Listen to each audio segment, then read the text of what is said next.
What is going on, guys? Today is episode 3 of rebuilding my Eclipse. So today what I've done so far was remove all of the old gasket from the head gasket. I just used a plastic blade to get everything off, and then I used a green Scotch Brite pad to just lightly sand everything. And I also tried my best to clean the pistons, the top of the pistons. As you can see, I ended up using this right here, intake valve and turbo cleaner. Worked pretty good. They were pretty nasty before. If you go back in my previous videos and look at them, they were pretty black. So yeah, ended up cleaning that. So now I am going to be changing the water pump because I have a new one. All the pulleys, the tensioner as well, and then I'm gonna get that little skinny balance shaft belt on, and then after that we should be good to throw the head on. So yeah, I'll give you guys an update. So far what I've done is take off that pulley for the balance shaft belt, and then I took off that tie-in belt pulley, and then the tensioner arm piece, and then the tensioner itself. This one was 2 12s for the tensioner. That one was a 12, 12, 12. They're pretty much all 12s. And then I did, if you can tell, I loosened the sensor there because I'm gonna try and just install the balance shaft belt, like kind of sneak it in there. So I'm gonna try that, and if not, we're gonna have to take the whole crank thing off. So yeah, let's go ahead and try that. I am gonna be using a Gates timing belt kit. So this only comes with the timing belt itself, new pulleys, as you can see, and then the little balance shaft belt right here. So yeah, it only comes with that. I had to order a new water pump because I ordered a 1G water pump. If anyone wants to hit me up on Instagram, it's a Gates water pump for a 1G. So yeah, we are gonna be trying to put this one on, see if it can sneak through. So yeah, I'll show you guys once it's done. Okay, so I got the water pump off, as well as the little balance shaft belt. I got that on as well. You just have to wiggle it in there and it goes in without taking the whole crank pulley off of there. And then I did torque it down so it's ready to go, and time marks line up. Sorry for the fan, it's freaking 100 degrees out here in my garage. So the water pump is off, just the 12 mils. I got rid of the gasket that was there, so now we just have to install the new one, which is right over here. This one is a Gates. Here's the part number. OEM replacement right here. So yeah, just make sure it is the right one, because the other one I had was for a 1G. So yeah, I'm gonna put this on and show you guys how it looks. So I did get a new timing tensioner right here. This one's for a 95 DSM. It looks different than the 97, 99 one, I believe. They're completely different, so make sure you get the right one if you're doing the timing belt. And then I just have to put that tensioner pulley and then the arm that goes back on there. And I did finish putting the new water pump in, as well as the new top pulley over there. That one's just a 14 mil bolt. Tighten that down. So yeah, all that's left is to put the head gasket on, put the head on, and then all the little miscellaneous stuff, and should be good to go. All right guys, so I ended up putting copper spray on the head gasket. As you can see, let it sit for like 15 minutes. And I didn't put the pistons at top dead center just so I don't hit the valves. It's just in case. So yeah, we're gonna go ahead and throw the head on right now.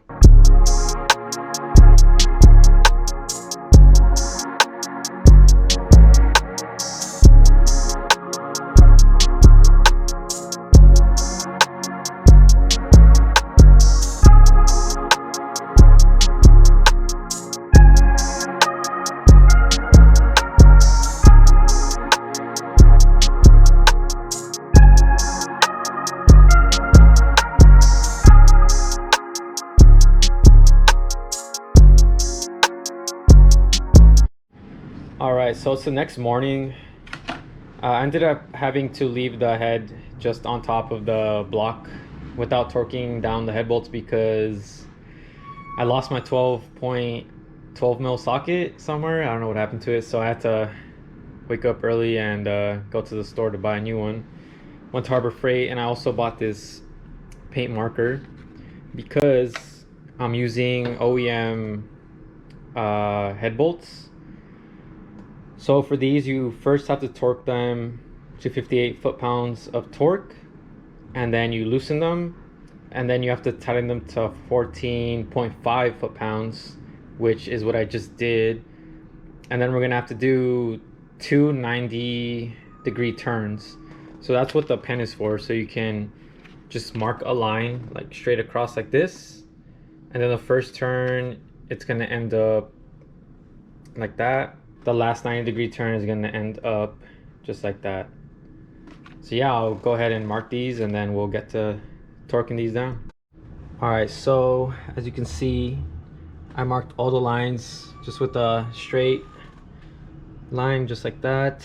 And now we're going to wait for the pen marker to dry, and then we'll go ahead and turn it its first 90 degrees, which is gonna end up with the line being horizontal. And then the last 90-degree turn is they're gonna end up exactly how they are. So pretty much it's just a full like 180-degree turn. So yeah, we'll get that going.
Alright, so we've got our first 90-degree turn. As you guys can see, the yellow paint, it's all horizontal. So now we're gonna do another 90-degree turn, and it's gonna end up vertical, and that's it. That's how you torque the head down onto the block.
Alright, as you guys can tell, I got all the bolts